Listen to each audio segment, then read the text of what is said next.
Hello, Fáilte. Welcome to the next episode of the Táin, which I'm recording pretty much straight after the other one. So, there'll be a bit of consistency in your viewing if you're watching it on YouTube after. So we are on the last section of episode 8 currently, and I'm going to share my screen so you can see it. And as always, the text of this will be available down below. Now, there's no Irish transcription on this bit, I've just noticed. So we just have the English here on screen. Usually they're side by side.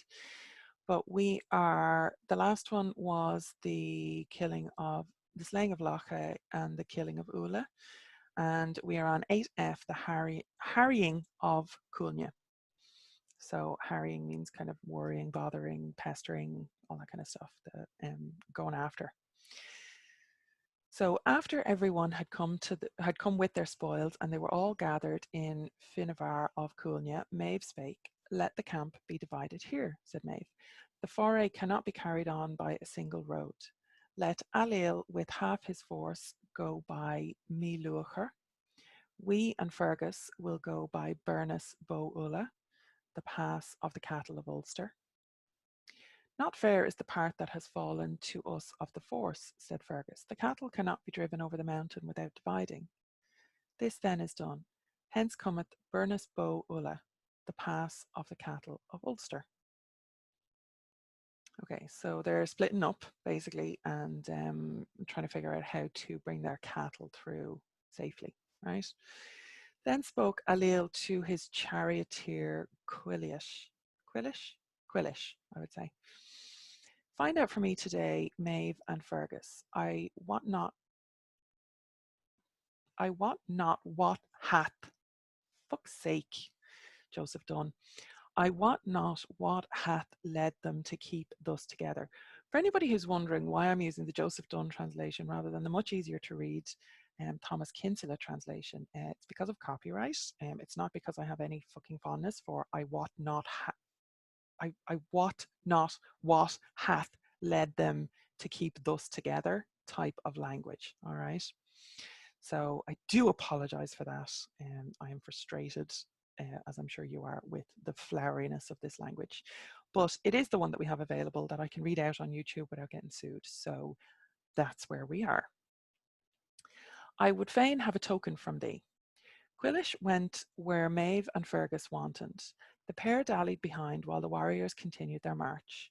Quillish stole near them, and they perceived not the spy. It happened that Fergus' sword lay close by him. Quillish drew it from its sheath and left the sheath empty. Then Quillish betook himself to Ailill.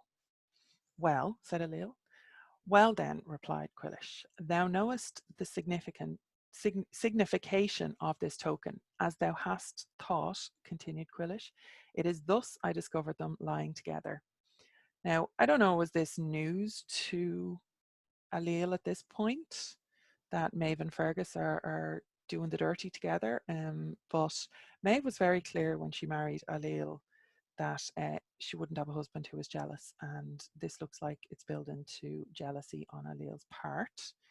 And I mean, if you know the Táin story, this is no surprise to anybody because Ailill definitely does not keep his word when Maeve married him, that he gave when Maeve married him, and made him king.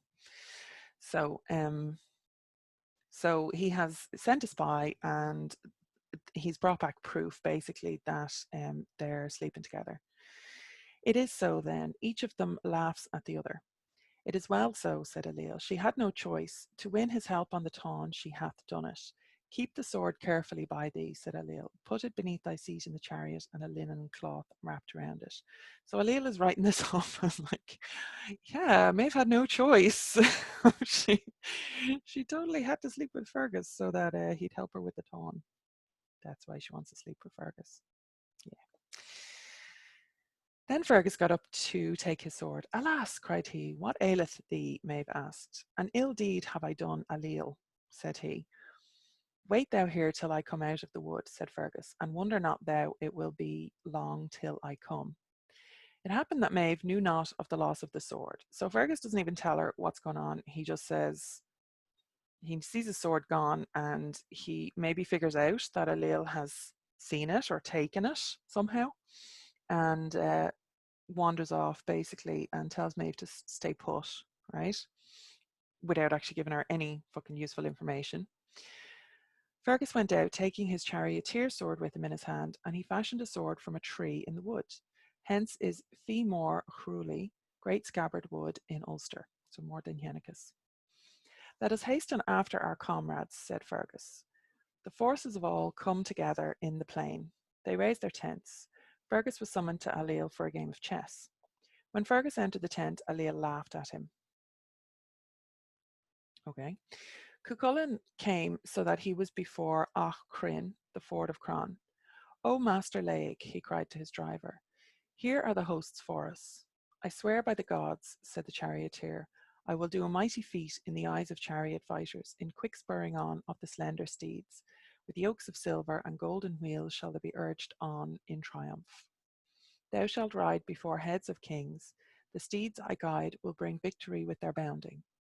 Take heed, O Laig, said Cuchulainn, hold the reins for the great triumph of Macha, that the horses drag thee not over the mass of the blank, blank, blank of a woman. Let us go over the straight plain of these blank. So I don't know whether the Irish transcriber, Vindish, maybe I think is how you pronounce his name, was having trouble with this part, and Dunn had to figure it out for himself, because there's more blanks here than would be usual within this translation. I call on the waters to help me, cried Cuchulainn. I beseech heaven and earth and the Cron above all. Then the Cron opposes them, holds them back from Merhevna, till the hero's work is done on the mount of O'Kane. Therewith the water rose up till it was in the tops of the trees. So here we have an example of Cuchulainn controlling the powers. So he calls on his connection, his relationship with Merhevna, with the land. To Merhevna is the plain, the kind of the vast plain where he holds territory personally. So, and the land kind of agrees with him and rises up till it was in the tops of the trees. So Cuchulainn hasn't, I'm trying not to diss Cuchulainn too much. Anyway, Main, son of Ailill, and Maeve marched in advance of the rest. Now there were 7 Mains, so I'm not sure which one this is. She renamed 7 of her sons Main when it was prophesied that he would kill a son of hers called Main would kill Conor MacNessa, I think, or Concor MacNessa. Cuchulainn slew him on the ford, and 30 horsemen of his people were drowned. Again, Cuchulainn, obviously not this one, not this Main, wasn't going to kill Conor. Again, Cuchulainn laid low twice 16 warriors of theirs near the stream. The warriors of Erin pitched their tents near the ford. Lugha, son of Nos, grandson of Lomarch Alcamach, went to parley with Cuchulainn. 30 horsemen were with him. Welcome to thee, O Lugha, cried Cuchulainn. Should a flock of birds graze upon the plain of Merhevna, thou shalt have a wild goose with half the other. Should fish come to the falls or to the bays, thou shalt have a salmon with as much again. Thou shalt have the 3 sprigs, even a sprig of cresses, a sprig of laver, and a sprig of seagrass. There will be a man to take thy place at the ford. This welcome is truly meant, replied Lugha, the choice of people for the youth whom I desire. Splendid are your hosts, said Cuchulainn. It will be no misfortune, said Lugha, for thee to stand up alone before them. True courage and valour have I, Cuchulainn made answer. Lugha, my master, said Cuchulainn, do the hosts fear me?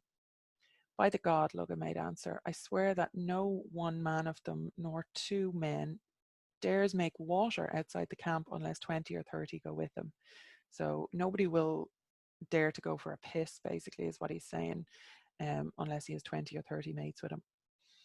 It will be something for them, said Cuchulainn, if I begin to cast from my sling.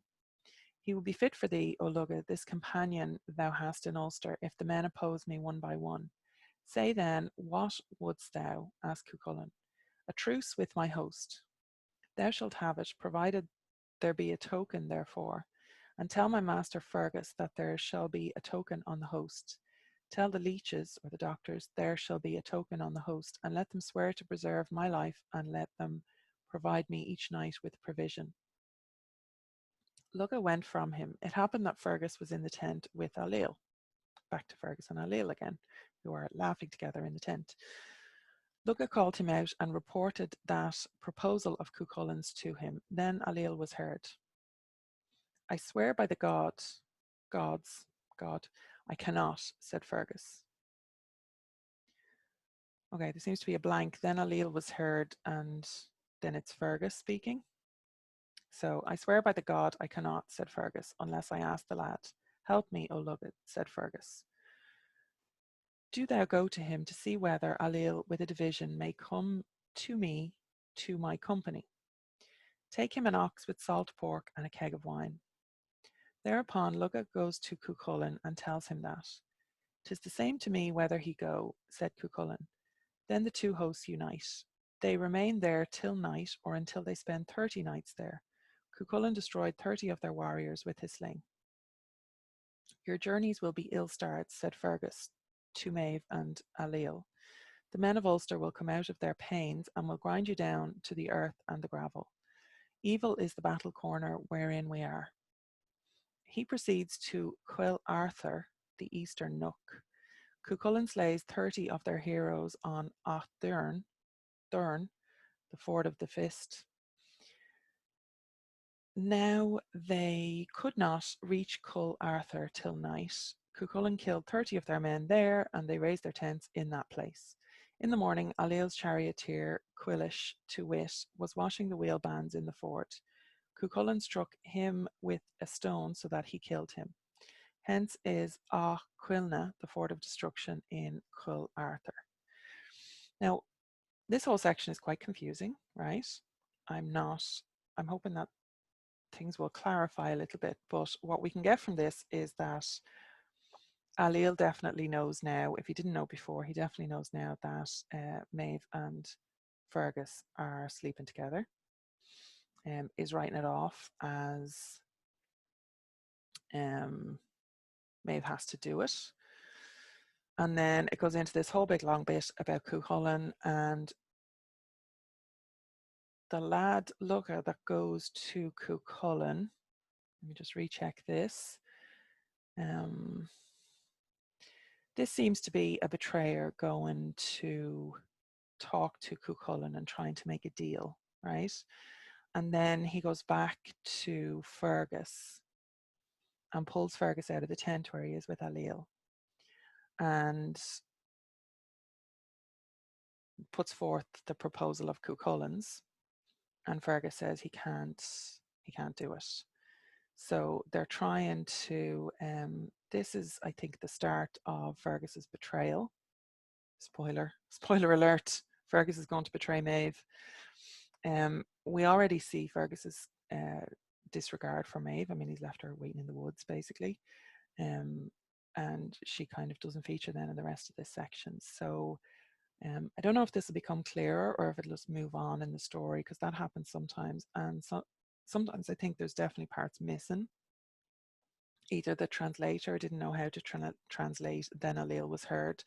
You'll get that with the older poetry kind of stuff a lot, where they can't make sense of the poetry, and the prose is probably the later versions of the story, so the poetry can be a little bit obtuse sometimes, and also can be a little bit repetitive, because sometimes the prose basically translates what's been going on in the poetry, and you see that in a lot of different stories.